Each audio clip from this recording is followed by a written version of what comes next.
Supercars fans know him as the head of motorsport, but Adrian Burgess was a big part of the McLaren team back in Formula One in the 90s. Burge, I'd love to pry into your memories of what was a really cool time for the sport. How did it all come to start?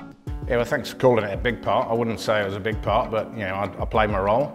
Look, at the time, I was a young kid. I was working in Formula 3. I'd got myself in the right teams, and we were winning races in Macau and all these things. But I always had the vision that I wanted to end up in Formula 1. I'd been to lots of F1 races, and you're looking over the fence thinking, oh, I want a piece of this. And at the time, my race engineer was Bruce Jenkins, and Bruce had spent most of the 80s working at McLaren. And he kindly said that he'd stick a word in for me. So over the Christmas break, he put a word in, and that time of year, early in the season, they're always looking for people because, you know, the team loses staff every now and again just through sort of natural wastage. So lucky enough to get a gig and end up on the test team.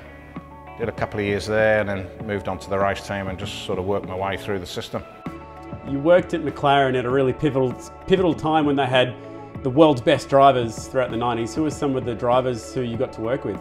Well, obviously, yeah, Ayrton, Mika, Alain Prost, Berger, Billy Blundell, Martin Brundle, Emanuele Pirro, McNish, Jonathan Palmer. There was lots. Probably more. I've probably forgotten more than I can remember. But it wasn't just that part. I think the era we were in was fantastic. You know, Alain was obviously a legend. You know, he was the professor, and then young Michael arriving, sort of 92, 93, him up against Ayrton at the time was incredible, and it's a shame we didn't really get to see that play out because that could have been a really that could have been as epic as the Senna and Prost era. So, but yeah, I was lucky enough to be around there. You know, going to races wearing a McLaren shirt, you know, like in Germany, for example, and you're driving in the gates of the circuit, and all the fans are trying to roll your minibus over because they were Ferrari fans and they were Michael Schumacher fans and we were the enemy. And it was there were some really weird little things like that. You forget them, you know. You don't remember them until you're having conversations like this and you think back. But they were pretty special at the time. What was it like being alongside a guy like Ayrton Senna, particularly when you get to go to places like Japan or especially Brazil? Yeah, it was incredible. I mean, yeah, one of my favourite memories, or one of the things I look back on, and you sort of pinch yourself, was probably being on his car on the grid in Brazil. You know, I don't think we had a bad car for a year or two, so we weren't on the front row, but we were second or third row or something. They're all throwing you bottles of water to cool you down and things like this, and the other cars, you know, they just throw in cans and trash, and you know, it was pretty obvious who they were there for, and just being part of that was special. And just pulling on that Marlboro shirt every morning, they're just an iconic brand in an iconic team with, you know, one of the sport's biggest ever legends in my view. It was yeah, nice to do it, and it was something you were proud of at the time, and you gave it the respect that it was due. You know, you did your job, and you did it to the best of your ability, and you're working with like-minded individuals, you know, special people, you know, the Giorgio Ascanellis and Adrian Newey's and Ron Dennis's and Davey Ryan's. These guys were just, you know, they're legends in their own rights, and it was just great being with them, learning from them, setting your own standards and your own just attention to detail, learning from those guys. I learned so many lessons that I take forward with me into the rest of my career. So it played a huge part on my life, and it's something I'm proud of, and I look back with a lot of fondness on. How do you compare the early era of Senna to later in the 90s working with Mika Hakkinen? You're actually on Mika's car. What were they like, and how do they compare? Sort of similar but different, if you know what I mean. I mean, I was a very small part of the wheel when I arrived there on the test team, so I didn't get to work with Ayrton that much, but we did go along to quite a few races supporting the race team when we were running extra cars, so I had plenty of time to see him and listen to him on the radio. You know, you went testing and he was driving the car, and he'd be driving down the pit lane and he'd be saying, right, take 0.2 out the left front, take 0.3 out the right rear, 0.1 out the right front. He'd be calling the tyre pressure adjustments before the mechanic had even got to him and measured them, and 9 times out of 10 he was spot on with what he wanted. He was absolutely incredible. And then the other end of my era there with Mika, I was his number one. I'd sort of grown up through the ranks with Mika. Yeah, we were in Formula 3 together, competing against each other before either of us got to Formula 1. So my relationship with him was quite different. We were sort of good mates as well. But then, and with him, just seeing his focus, you know, in those days you had the hour-long qualifying session and you'd have 4 sets of tyres and you'd go out, you do the first run. You were quick, you know, you're always on the money. And then he'd just sat there in the car and his eyes would be closed and he'd be just visualising the lap, you know, and everyone was stonily quiet, nothing was going on the radio, everyone was looking at him, just giving him his little space to prepare himself. And then he went out and you knew he was going to find another 7/10 or something. It was magical to watch. It was just watching the people like that in their element, in their zone was fantastic. Yeah, so it was different. And the cars were evolving, aero was getting much bigger part of the show, and we'd been through all the active and all those things. So the ingenuity of the engineers and the coming up with new schemes, you know, the left foot braking car, the third brake pedal car, you know, which we ran, when was that? Start of '97, I think. We've just been involved in things like that and being there racing with that. They were special. I mean, I think we were 1-2 in Brazil and we lapped everybody up to third. It was an incredible thing to be part of when you look back on it. When you grow up and come up through the ranks with a driver like Mika and he has, you know, a nasty accident like what happened to him in Adelaide, how did that affect you? Yeah, quite a lot. I mean, I was the front end mechanic on that car, so when you see it go into anytime you have a red flag, the first thing you're thinking of is my car okay, is my driver okay? And then when we saw the replay and you saw Mika go in the wall there, you naturally, you know, everyone just goes quiet, everyone's concerned, everyone's worried. You see the medical response at the side of the track, which was amazing, it saved his life. You're concerned, you're worried about him. And then we got the car back, he went off to hospital, the car came back, and you know, I'm having to clean the blood out the front of the car because we had to do a chassis change that night. Dave Ryan, the team manager, asked us to build another car up. So our car crew, we built another car, we worked until like 2 in the morning, and we were as miserable as anything because whilst we were doing the job and we did it right, our head and mind was somewhere else. We just wanted to know he was okay. So you're building it all with a really heavy heart. And then the next morning, Sunday morning, Billy Blundell took our car in the warm-up just to do an installation lap on it, and then he came back after warm-up and said, "Oh, Mark likes your car more than his race car, we're going to race your car." And the 3 or 4 of us guys on the car are like, "Oh shit, it's not what we want." We weren't, emotionally we were somewhere else. Mentally, okay, we did the job and the car was right and it was put together correctly, but we were all a daze, you know, and it wasn't until the next day when we got to go to the hospital, make sure he was okay. We didn't get to see him, they wouldn't let us in, but everybody was just sort of wanting to know how Mika was. You know, we went through the Grand Prix, did the race, did the pit stops, all that stuff, but our head and mind were somewhere else, and you weren't involved, you weren't not interested, it's the wrong word. It was a weird weekend. You were really, mentally it was taxing, tiring, upsetting, all of the above. And then we came back to Europe. He stayed in Australia to convalesce for a while. And then at the start of the following year, everyone's like, no, how's he going to be? Has he lost any of his pace or not? How's he going to react getting in the car?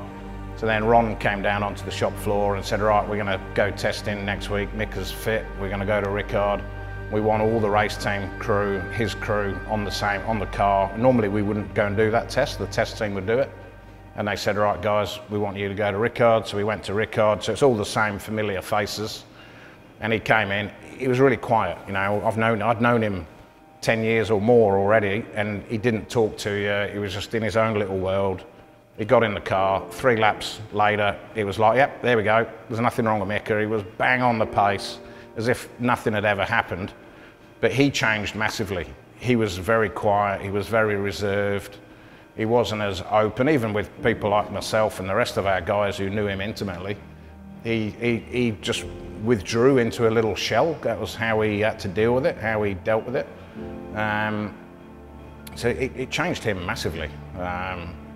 Anyone who knows him, you know he's a fun, happy, you know, jokey sort of character. But so that was how he dealt with it. And then as the year went on, he progressively, you know, came out of his out of his sort of recovery, and then the whole Newey turned up and the West car came and we were becoming competitive again, and by the time we sort of won the championship, he was back to same old Micker, having fun and just being an incredible driver that he was, but equally a great person.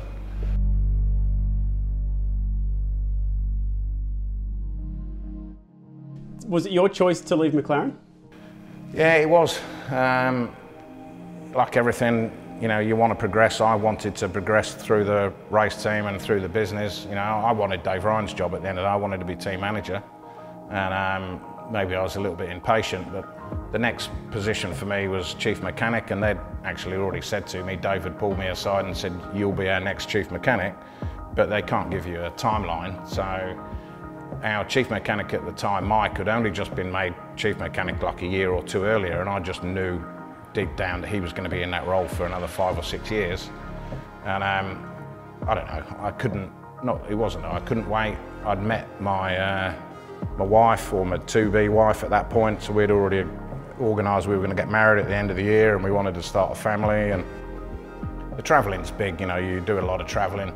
So we'd already made the decision at home that I needed to slow down a little bit and you know, leave my bag at home a bit more often. So we sort of made the decision, and then I left to take a step back to go back to Formula 3 and put the tools down and pick up the laptop and the stopwatch and go race engineering. So that was my sort of progression out of McLaren into, you know, into normal racing again. We just got to that point I needed to settle down and slow down. But you ended up back in it, didn't you, at Midland? I did end up back in it, yeah, that's a shit fight that was. Yeah, Trevor, who I was working for, Trevor Carlin, who I was working for, Alex Snyder, this Russian billionaire, came to Trevor and said, I want to set up a Formula 1 team, as you do when you've got money burning a hole in your pocket. So we'd gone to the FIA and we'd already got a licence agreed. We'd put the $1 million down, I think it was, to buy an entry for 2006. I was engineering and team manager of our World Series Renault team. I'd set that up from scratch for him in 2003. And then Trevor got me working on the Formula 1 team in the background, because I was the only one at Carlin with any sort of recent F1 experience. So I'm starting to put a mud map of people and what we needed. We were doing deals with Dallara to design the car. We were just negotiating engine deals. I was looking for premises and all this stuff, and then it was early January. Trevor calls me on a Sunday night and says, be at my place 7 o'clock tomorrow morning and put a suit on. He didn't tell me what was going on, so I rock up at his 7 in the morning wearing a whistle and flute, and then we jump in the car and we drive up the M40 to Silverstone, and on the way up he says, oh, it's just, yeah, congratulations, you're now team manager of Jordan F1. It's like, f***ing hell, where did that come from? So then we rock up at Jordan, and they introduced us. Eddie's bailed, and Bernie Eccleston had got involved and said to Alex Snyder, instead of doing your own team, come and buy Jordan. So we just got thrown in at the deep end. I think we were like 6 weeks away from Melbourne Grand Prix, and we just inherited this Formula 1 team. So I think myself and Ricky and Bryce, a couple of other guys, about 5 of us got thrown into that. And then I ended up back in the Formula 1 paddock probably a year before I thought I was going to end up in there. But yeah, so that was all, it was all a bit of a cluster. It was a crazy situation, and you know, they went through multiple owner changes until now. They've obviously got Lance Stroll owns the team, and hopefully they've got some stability and some proper backing. But yeah, it was a bit messy operating down the back of the grid there like that. Were you with the team for the US Grand Prix at Indy, the famous 6-car race? Yeah, so I was sat on the pit wall. Obviously I'd been in all the meetings. We'd obviously seen, I think it was Ralph in the Toyota, or the Williams maybe, I can't remember which car, but we'd seen the accidents. We knew Michelin had a tyre problem.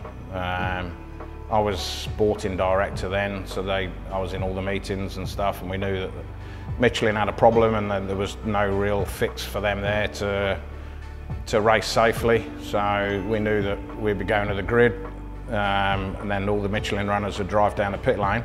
And they wanted us to drive down the pit lane, but the Bridgestone teams decided we were going to race. It's their problem, not ours. And so I think we went to the grid with all the cars, and then on the formation lap, the 6 Bridgestone cars pulled up on the grid and the rest drove down pit lane. It was and the crowd just went crazy because I don't think they were fully aware of the situation. It wasn't a great advert for Formula One, but it just goes to show you when you get something out of control like a tyre failures like that, then you know that place is dangerous. You can't afford to be having cars in the wall there with structural failures of tyres. So yeah, it was a bit of a messy day. It wasn't fun driving out the circuit in the evening and the fans just throwing shit at your cars, and they were pissed off, and rightly so they should be.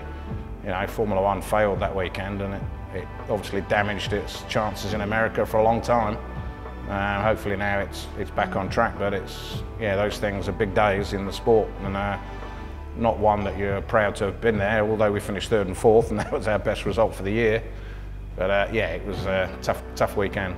That's cool. Now, given all your experience, final question, Lewis or Max, who's winning this year? Lewis or Max? Well, the Englishman in me, you know, wants to see Lewis carry on, and he's a strange character in England. I remember him as a kid. He was probably 9 years old, and he arrived at McLaren when I was still there. Ron had signed him up karting already. He's a weird unit, but bloody hell can he drive. But then you get Max, I think he's great. It's just the new generation. He just pushes to the absolute edge. You know, he's not scared of going in and going in hard. He puts the thing on the line like he did at Silverstone there. So I think it's great. The new generation's here. Hopefully Lando can sort of jump on that bandwagon with him as well. I think there's a couple of good drivers, Leclerc and Sainz, and you know, and Danny Rick is, you know, for you Aussie guys watching. So to answer the question, I think Max is exciting to watch, isn't he? There's action with Max. It's a cool rivalry at the moment. I love it, mate. Thanks for the chat. Cool to hear your thoughts and memories from a great time in the sport. Pleasure. Thanks, guys.